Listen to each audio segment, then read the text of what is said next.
Yoshim 16da. Ismim Shukurullo. Kunim juda yaxshi o'tadi. Tarix, matematika, ona tili, adabiyot darslariga qiziqaman. Bu darslar orqali men kelajakda tadbirkor bo'lmoqchiman. Ko'proq ilm olishga, kitob o'qishga harakat qilaman.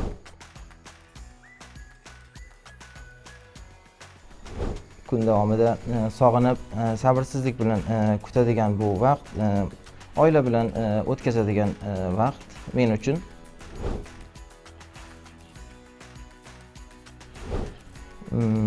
Hayotda hamma narsa murakkab, hech narsaga osonlik bilan erishishning iloji yo'q, lekin e'tibor bermaslikka harakat qilaman.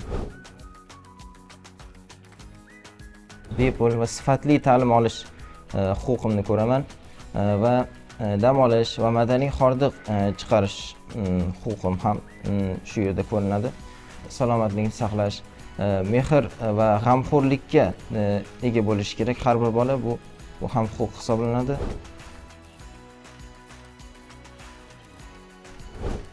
Chunki bola bu kelajak. Har bir bolani ilm olishga sharoiti bo'lishi kerak.